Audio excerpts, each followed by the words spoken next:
그리고 이 3세대는 주어진 대로 살아가는 세대예요. 도전과 응전이 없어요. 모든 육색 물질 문명은 세상 밖으로 드러나왔고 드러나온 만큼의 그 육색량의 방편을 가지고 살아가야 하는 세대예요. 민지아 세대들은 컴퓨터를 다루는 것도 스마트폰을 다루는 것도 아날로그 세대는 쫓아가지 못할 정도로 얘네는 뛰어나요. 민지아 세대의 자식들 보면 4살, 5살짜리도 스마트폰 갖고 노는 거 보면 참 신기해. 야, 네가 나보다 잘한다. 어찌 그리 잘할까? 타고났기 때문에. 윤회 속에 너의 인기 안에 주어졌기 때문에 타고나는 것이죠. 3세대 디지털 민지아 세대는 주어진 그대로 살아가야 하는 것이라.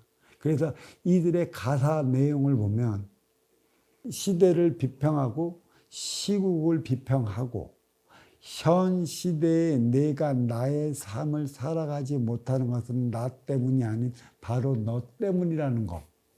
그리고 이들은 아직까지도 사랑에 열망을 쏟고 있는데 이들은 있는 그대로의 삶을 살아가야 하는 세대이기 때문에 자식에 대한 열망도 없어요. 되려 자식을 짐으로 생각하는 것이죠. 왜 자식을 짐으로 생각하게 만들어 놨을까? 1세대가 이루어놓은 육색량에 2세대가 창출한 정신량을 부과시켜 놓으면 이것이 인생량이고 이 에너지만 가지고 살아가면 자식을 출산해도 이 자식에 대한 이 문제는 국가가 스스로 해결해 줄 것인데 육색량에 육색량만을 부과를 시켰기 때문에 양양상충으로 인해 국가가 자식에 대한 책임을 다 짓지 못하고 있어요. 결국 국가가 자식에 대한 책임을 다 진다고 하나 돈으로서의 교육을 시키고 돈으로서의 자식을 교육을 시킨다고 하니 이들이 부족한 게 무엇인지 알고나 있기나 하겠습니까? 알고 있지 못하는 것이에요. 그래서 3세대 민지아 디지털 세대는 자식이 짐이고 자식이 왼수가 되는 것입니다. 이 삶의 깃털, 육색량의 정신량을 부과를 시켜놨다라면 자식은 짐이 아니죠.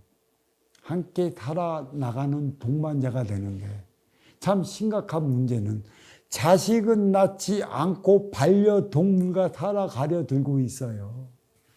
왜 자식은 낳지 않고 반려동물과 함께 살아가려 하느냐? 육색량의 정신량을 부과시켰다면 물론 반려동물도 사랑해야 하겠지만 반려동물을 키우는 만큼의 자식을 키우려 들었을 것인데 이 자식을 키우기가 지금 벅찬 시대가 돼버리고 말았습니다. 함께 나가는 화합의 에너지 정신량, 쓰임의 에너지 정신량, 하나 되는 에너지 정신량이 마련되어 있지 않았다는 얘기죠. 이 정신량은 결국 상층이 하층을 위한 삶을 살아가는 데 있어 필요한 에너지가 무엇인지를 밝혀내야 하는데 그 에너지 자원을 마련하지 못했어요.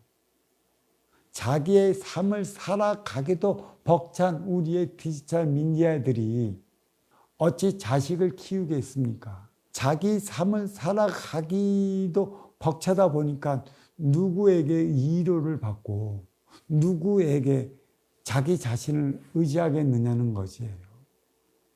위로받고 의지할 곳이 없게 된 세대가 민지아이기 때문에 결혼도 안 하려 드는 것이고 자식도 안 낳으려 드는 것이고 대신에 이런 험악한 사회상에 나름의 자기 앞에서 먹을 것만 주면 꼬리치고 이쁜 짓 해대고 사랑받기에 꼬리치는 그런 반려동물한테 홀딱 빠져 사는 것이지 인간관계의 중요성을 모르는 이유가 여기에 있습니다.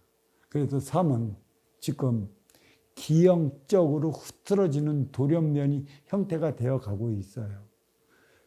자식을 낳아 자식에게 쏟아야 할 애정을 왜 반려동물에게 왜 쏟겠습니까? 인구 절벽이라는 소리를 왜 나오겠습니까?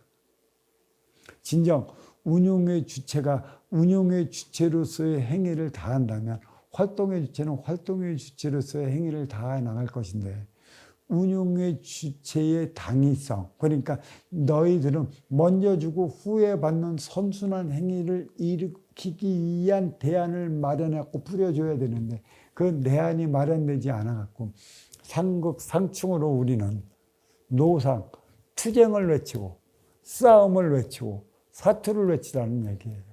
어떤 이들은 사회를 전쟁터로 비유하는 이들도 있어요. 왜 사회가 전쟁터입니까? 왜 죽지 못해 사는 게 왜 삶이어야 하느냐는 것이죠. 누가 만들어 놨습니까?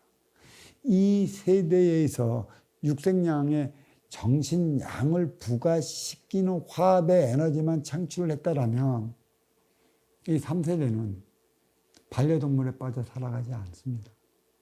이제 반려동물을 자식이라고 그래, 내 새끼라고 그래. 환장할 노릇이야. 인간관계를 왜 그리 못하게 만들어 놨는가?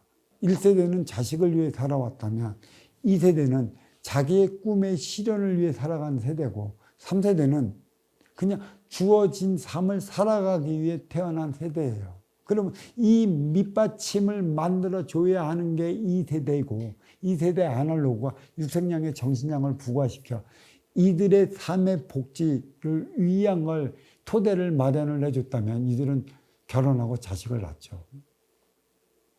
이게 큰 문제로 자리했고 이 원인은 어디냐. 점진적으로 운용의 주체의 여성 음의 기운이 활동의 주체 남성화되어 가고 있다는 얘기예요. 행의 현장에서 그만큼 나가면 자기가 돈 벌어 자기의 육을 건사시킬 수 있는 능력이 되기 때문에 운용의 주체로서의 음의 기운의 지휘권을 박탈당해가면서 활동의 주체, 양의 기운으로서 살아가려고 하다 보니까 양의 기운은 활동의 주체가 음의 기운을 충전할 곳이 없어요. 그래서 사회는 이 모양이 되어가는 것입니다. 누가 운용의 주체에 대한 교육을 어디서 가르쳐 줄까요? 활동의 주체는 어디에서 에너지를 충전해야 하는 것, 어디에서 에너지를 충전해야 하느냐는 것입니다. 해가 뜨면 행해현장 사회로 출근을 해서 해가 중천을 뜰 때 가장 활발히 움직이고 해가 질 무렵에는 에너지가 소멸이 될 무렵에는 하루의 일과에 대한 결실이 맺어지고 그 결실을 가지고 에너지 충전을 위해 해 떨어질 무렵에 가정으로 퇴근해야 하는 게 활동의 주체예요. 과연 에너지를 충전해 줄 만한 가정이 있기는 하겠습니까? 또 가정이 있다 하나 그 가정을 운영해 나가는 운영의 주체 부인이 있기는 하겠느냐는 얘기예요. 아내가 있겠느냐는 얘기죠. 어디 아내가 없다 얘기는 하지 못했지만 그 아내가 아내로서의 역할이 무엇인지 다 한다면 우리의 삶은 이렇게 험악하게 살아가지 않습니다. 남먹고 살기 위해 육생달이 동물의 모습을 보이며 살아가지 않는다는 것이에요. 가정은 있죠. 하지만 나를 충전시켜 줄 수 있는 에너지원 운용의 주체가 없다는 것입니다.